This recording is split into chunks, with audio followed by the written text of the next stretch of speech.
What's up, chosen ones? It's your boy LaBradford, and let me tell you, I have been listening to Prophet Lovey during this 30 days of fasting and praying his victory fast. And when I tell you, it's been so powerful. I keep saying it over and over just for like the impact that it's had on my life.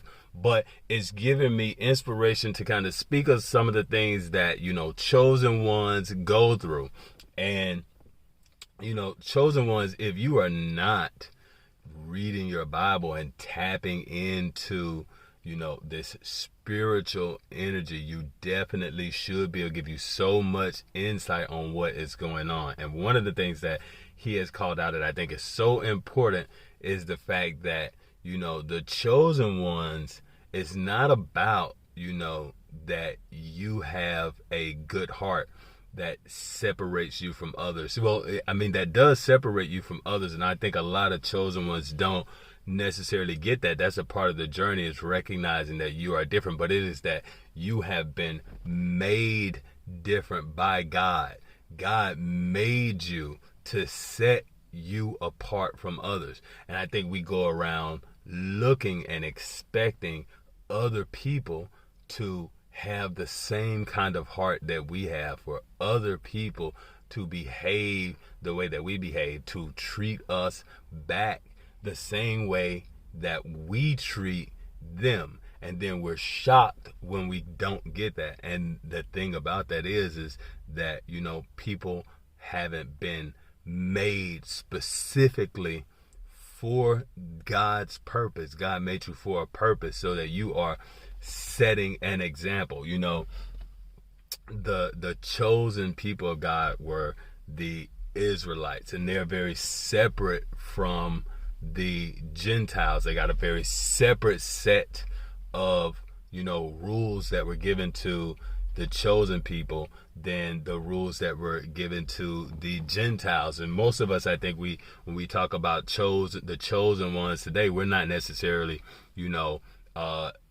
we're not necessarily Israelites, we're not Hebrew, so things like, I think some of us are, we probably do tend to like connect with veganism and things like that. But all of those rules that were kind of set for Egypt, for the Israelites, don't necessarily apply to us necessarily today, right?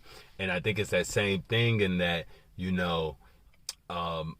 how other people function is very different than how we function, and what our purpose is. And when you're chosen, it's almost like the Good Samaritan. The Samaritan wasn't necessarily an Israelite, but the Good Samaritan had that good heart. And for the chosen ones, we were made with this good heart. So it's a very, very tough thing to go around and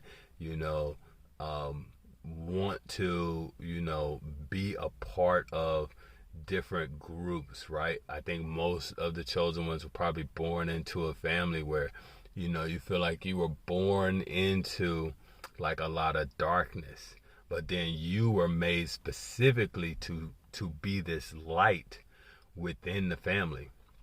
And it's this difficult question of, I get a lot of messages from other chosen ones who kind of speak on YouTube about making yourself separate from, like, cutting off your family and being separate. And I question whether or not that is, the correct thing to do, right? Because if you were made a light, that you were made a light for your dark family, then that may be your jurisdiction. That may be where you are supposed to function, And I think most people, it's kind of hard to cut off your family. I know for me, even though I kind of, have gone through this thing where, like, I was a social butterfly.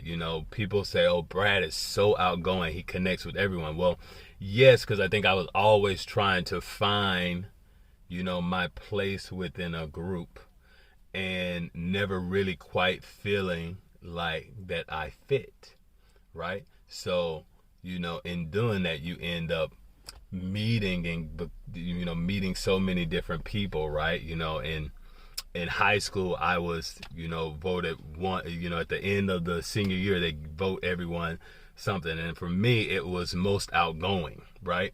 Because I probably did spend, you know, a significant amount of time with like all of my classmates, right?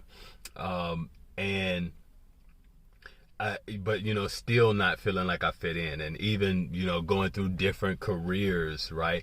Not feeling like that was the place for me. I worked as a scientist in a research laboratory. I moved from Mississippi to the Northeast and worked in advertising, where I was working with, you know, my clients were like Google. I had Samsung as a client. I'm working very closely with, you know, the New York teams of Facebook, you know, I was working in social media a bit, working closely with like the Twitter team in New York, or flying out to Mountain View, California when I was working on Google. And, you know, I would feel like, oh, I'm the oddball in this group. I'm like, you know, one, like on the surface, I may feel like, oh, I'm the only black guy here, you know, and there's plenty of white people and Asian people and Indian people. And, you know, even though I'm light skinned, I'm still the only black person, right?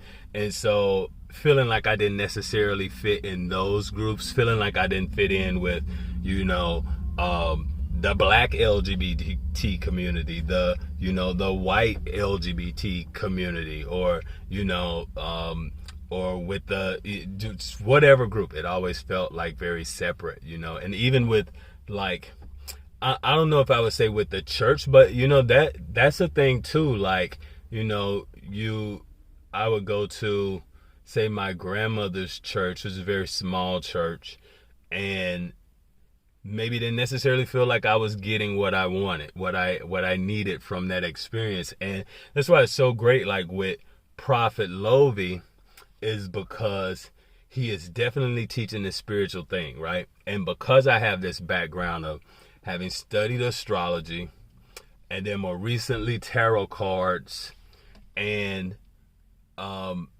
probably a host of different other kind of spiritual understandings, like dream interpretation books, a lot of Sylvia Brown books that kind of speak of the other side, set like a backdrop for me to understand this kind of spiritual language. And then like coming back to the Bible now in my adulthood, well into my adulthood, and having a much better spiritual understanding of the Bible makes such a big difference. And it goes back to that thing. I was just having this conversation last night with a friend of mine who I think is probably one of the people who every time I connect with him, we have like, you know, this very spiritual conversation, and we can kind of connect on certain things, even if we aren't exactly on the same page. But he was raised in a church. His parents always made him go to church as well. And I think maybe he rebels a little bit from that.